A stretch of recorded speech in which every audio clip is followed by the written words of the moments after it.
Today's movie's a special request from Patreon supporter Dylan D'Antonio, who asked me to review Sorority House Massacre 2. And I gotta be honest with you, a big reason why I did the first movie last episode was because I got asked to do this one. I mean, I couldn't just review the sequel without doing the first one. I'd have no idea what the hell was going on. Well, having now seen both movies, I can safely say, yeah, I could have just skipped to this one and I would have been fine.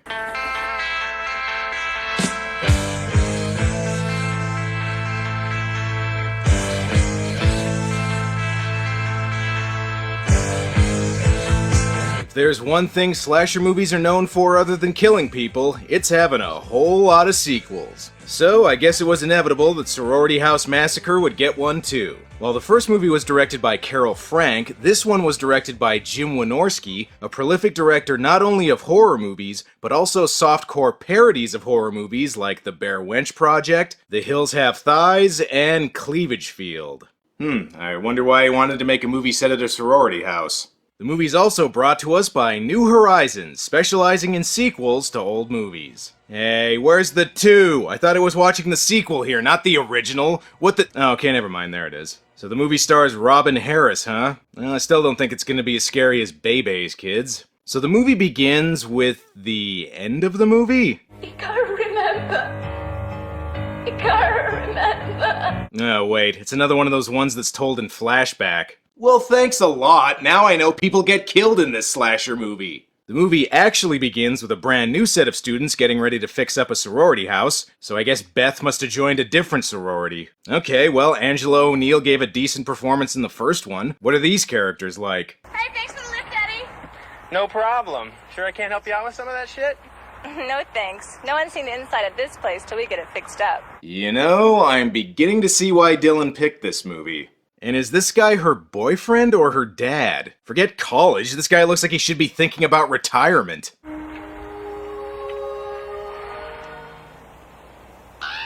And the girls are crows, apparently?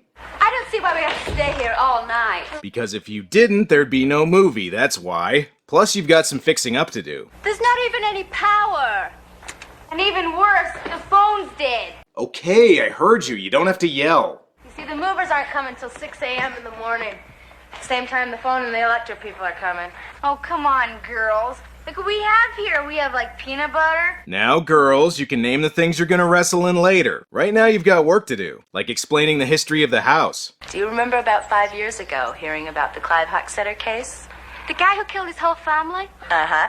This is the old Hockstetter place. The killer from the first movie was named Bobby, which would mean they're talking about another guy who also happened to murder his whole family in a house bought by a sorority? Was that a big problem in the 80s or something? As you may have guessed, this movie has no returning characters and almost no connection to the first movie other than the title, which I guess makes it the Halloween 3 of the series. Now, depending on who you ask, that means it's either a piece of shit that never should have been made, or an underrated entry that the series should have kept going with. Okay, so you bought a murder house, but what are the odds this killer's also going to escape and come back here? And it looks like there might be some drama with the girls. I saw you out with Billy McGuire the other night. So, Janie's not gonna like that. Grow up, Jesse. It's not like you and Eddie. Yeah, he's under the age of 50. Well, we paid for this lightning stock footage, so better make it storm. You've got to check this place out. Maybe we should wait until morning. Yeah, it could be dangerous walking around in the dark. Oh, Linda, don't be such a wuss. We've got candles. What's there to be scared of? Hey, don't be scared. This is probably just another one of the girls' boyfriends. It's Hockstetter! No, it's Ketchum. Orville Ketchum. I was helping my brother Ash catch Pokemon in the backyard. God, for a moment there I thought it was Hockstetter. I ain't Hockstetter, but I found him. I found them all.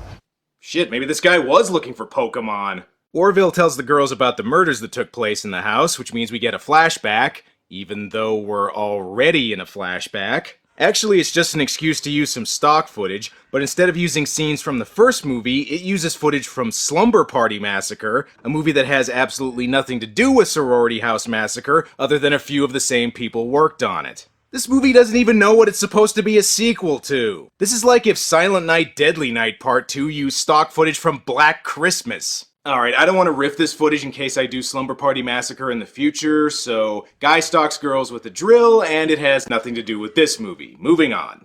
And it all happened right here. Right here where we're standing. No, it didn't. Well, thanks for the story. Is there a reason you haven't left yet?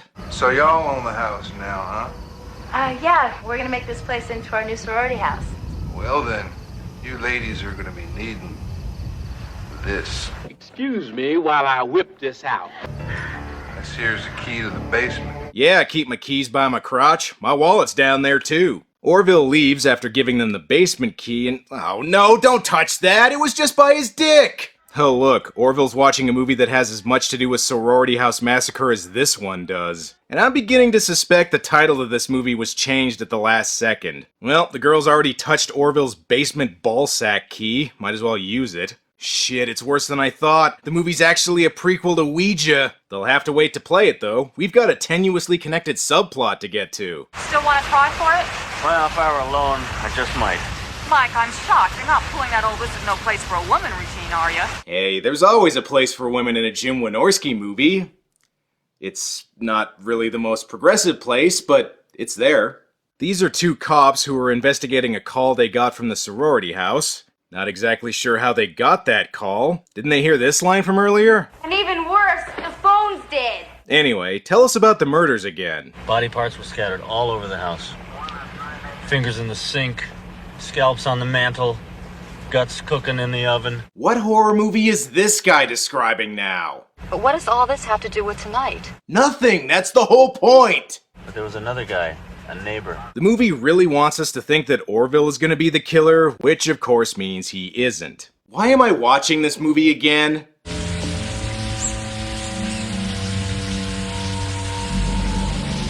Oh yeah, thanks Jim.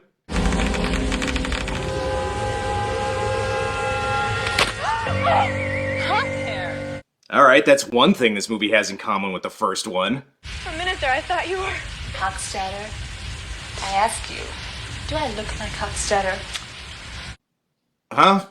Sorry, I wasn't listening. I was staring at your tits. What was the question? Jeez, I better get used to it and start paying attention, otherwise I'm never gonna get through this movie. How about that Ketchum? I don't think the girls are gonna want to live here, knowing that creep's living right next door. Forget about it. He's harmless. Yeah, he's also watching you right now. What kind of creep watches women undress? Okay, this is the only one left who hasn't shown her boobs yet, and Yahtzee. Alright, let's get this sorority house slumber party started. Who are we gonna contact? I think there's only one guy we should contact. Ed Wynn. Good choice. Okay, actually they choose to contact Hochstetter, but they're gonna be really disappointed when they find out that's not what the killer from Slumber Party Massacre was called. And I think there may be some paranormal activity going on in this place. This is getting too weird. I mean, really, what was that? Yeah, I thought this was supposed to be a slasher movie. Look, lightning must have hit the house and caused a huge electrical charge. Well, that explains that. Now time for bed. But first, more fan service. Everything's gonna be fine. Oh, I hope so. God, I'd hate to let everybody down. Yeah, don't worry, I don't think anyone watching this is down. But hang on, wasn't there some drama between the girls? But Billy and I mean... Hey, you don't have an exclusive on Billy. He does what he wants. I thought you were my friend. What does that have to do with anything? About as much as this movie has to do with the first one. One big difference is the girls start getting bumped off a lot earlier, and not only do I think they're getting killed by the Candyman, but he appears to be getting help from a stagehand. Worse yet, the killer doesn't even clean up after himself. Hey guys, what's with all the noise? I can't find Janie anywhere. Yeah, but is she gone or missing? Be specific. All right, let's spread out. We'll find her. Hey, as long as your plan doesn't involve you putting your clothes back on, I'm okay with it. And I think you can put the flashlight down. Place is pretty well lit. One of the girls checks the attic and... Wait a second, is that a Dos Equis sign? Oh shit, the killer's the most interesting man in the world. Either that or he really hates bears. Well, there goes another one, and guys, you might want to stand a little further behind the camera when spraying that blood. Wait a second, we're at a strip club now? Did they just splice in footage from another movie? Oh, right, the cops. I guess the guy must have convinced his partner this has something to do with the investigation. Candacer was one of the only ones who survived the Hochstetter massacre 5 years ago. Again, no she isn't. I suppose I could question her, but I should probably see the champagne room first. But seriously, you should probably get back to trying to solve the case. Candace, I hate to drag you through this, but I need you to remember some things that happened that evening.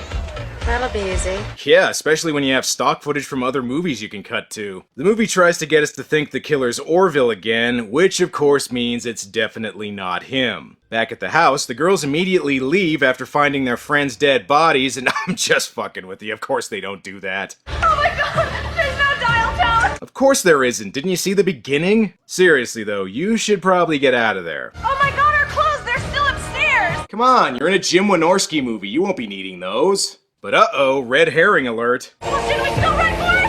I don't know! We won't get very far! Are you sure? I think the last time this guy ran, it was after an ice cream truck. Fine, go back inside. Oh my god, he's coming from! Gotta kill 'em all! What is that? The turnpike! What?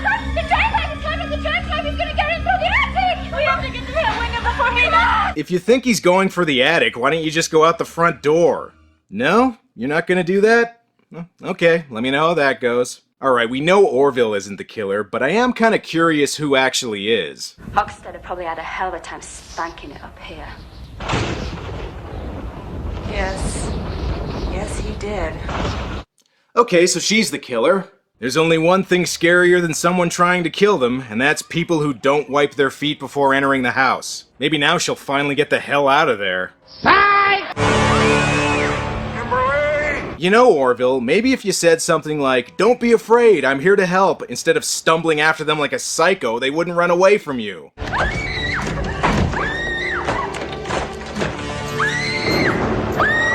Okay, so she's dead. Maybe you can try being absolutely no help at all to this one.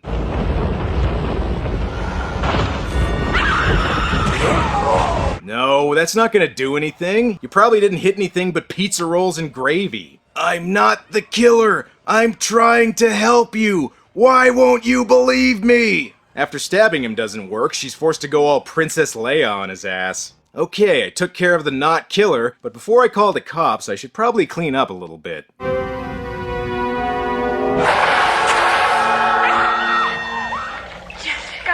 Wynorski said I needed to show my boobs one more time. Orville comes back again and... No, you can't kill him with a toilet. That's where he spends half his day. And here's a twist. The killer was really the Ouija board this whole time.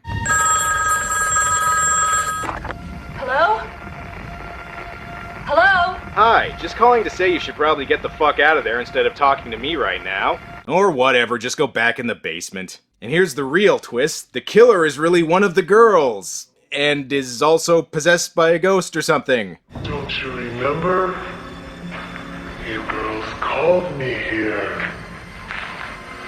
And I want to thank you for that. You know, considering this movie has no connection to the first one other than the title, sure, I guess that makes sense. Jessica proves she knows what Linda did last summer, which takes us back to the beginning, which is now the end. And now, it's your turn. What a shame that I'm not in a man's body right now. We could have a little fun. You still can. Wynorski's filmed tons of girl-on-girl scenes. But surprise, Fatty still lives. Oh look, he behaves the same way when he's trying to kill people as he does when he's trying to help people. Can't let you do it again, Clive. Yeah, I want to choke this last one out. Well, looks like Orville's as useless as ever. Maybe this girl can stop her. Congratulations, you just killed your friend while the ghost is presumably still out there. The end. Huh? Oh, right, the cops. I guess they had to connect with this storyline at some point. Jeez, not again. This is the first time anything's happened in this house and you know it. And I was right earlier. Turns out you can't get rid of ghosts by stabbing them. It still is.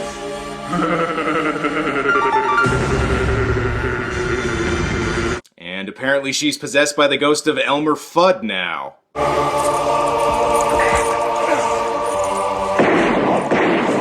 Damn it, Orville, you're not getting rid of the ghost, you're just killing the girls. Go home and watch Dukes of Hazzard or something. Or just get killed, that works too.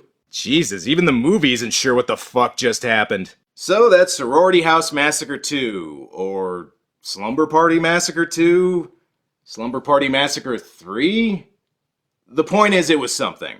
In my review of the first movie, I said that it was too derivative of other slasher movies and took itself a little too seriously, and as a result came off as just a generic cliché slasher movie. This movie, on the other hand, knows exactly what it is, well, kind of, and doesn't try to be anything more than that. Wynorski knows we're here for titties and murders, and he doesn't waste any time getting to those things. Sure, the movie's stupid and doesn't make sense, but it knows it's stupid and doesn't make sense, and instead just tries to have fun with it. Wynorski also directed an unofficial third movie called Hard to Die, which was released the same year. I think I'll hold off on that one for now. I got a lot of other movies I need to get to. Plus, I only reviewed the first one so I could do this Patreon request. Hopefully no one asked me to do Jason X. Well, that's all for now. Until next time.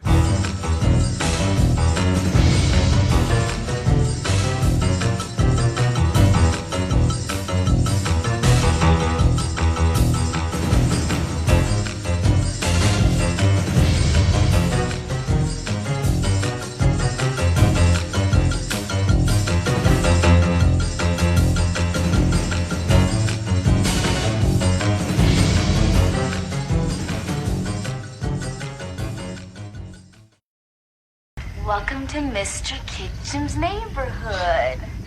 Can you say psycho? I thought you could!